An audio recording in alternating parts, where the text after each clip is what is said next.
I was reflecting on this gospel, and I was wondering exactly how huge was that amount that the servant was forgiven, and exactly how much was that smaller amount that his fellow servant owed him.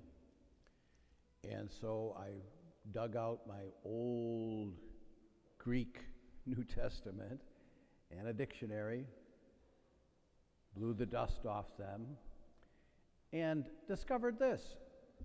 Without going into the details of how currency worked 2,000 years ago, it's something like this.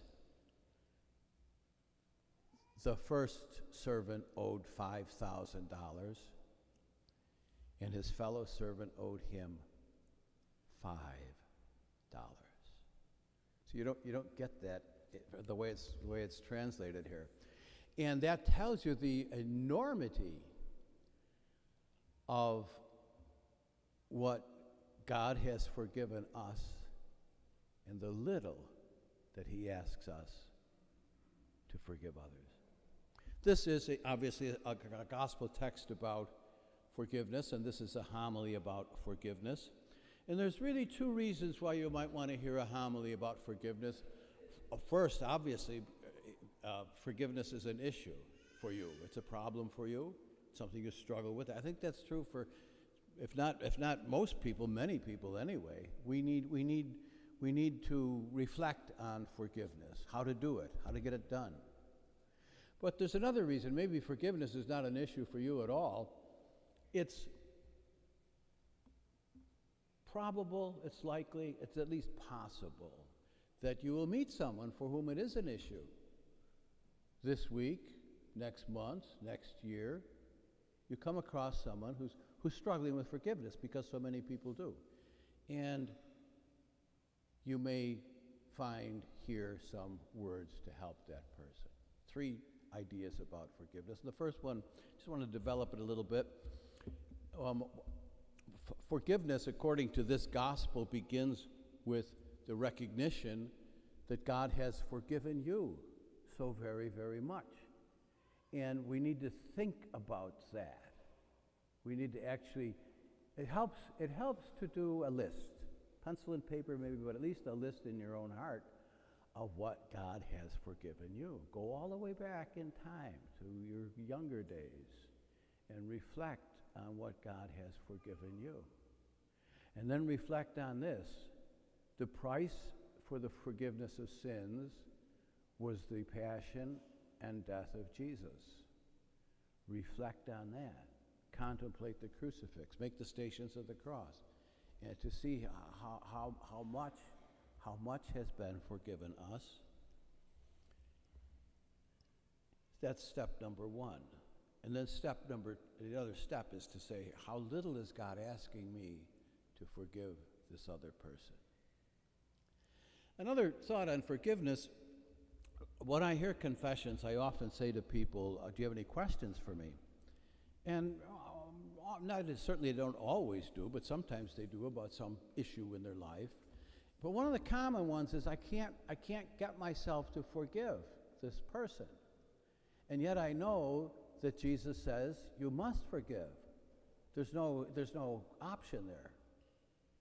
At one point in Matthew's gospel, he says, if you do not forgive others, neither will my Father forgive you. Those are scary words, to me anyway.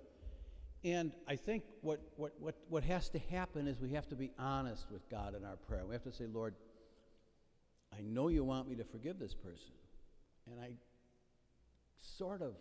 want to. I am where I am, and I can't get where you want me to be without your help. You make that your fervent prayer day after day after day after day, and see what happens. And the third thing with forgiveness, whenever I read this gospel, I can't help but think of the name of Terry Anderson. Do you remember him? I guess it has to be 20 years ago. He was a reporter for a news service stationed in Beirut, Lebanon, and he was kidnapped. He's actually a native of Batavia. Kidnapped, held captive 4 years by terrorists. Somehow, by the grace of God, they got him a copy of the Bible, which is very unusual.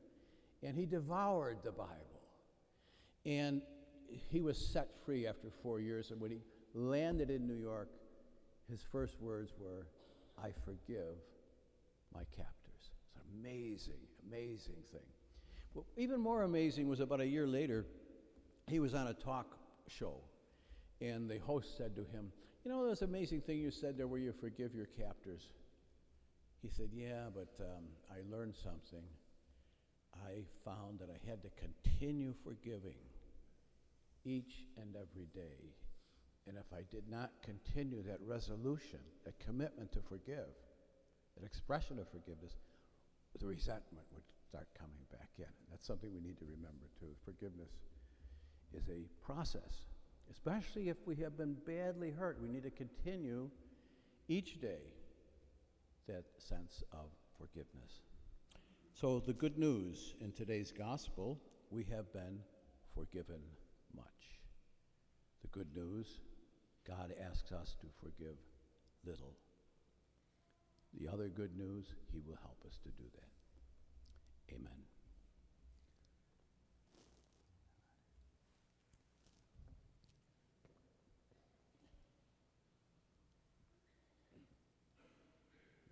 Here with the creed on it.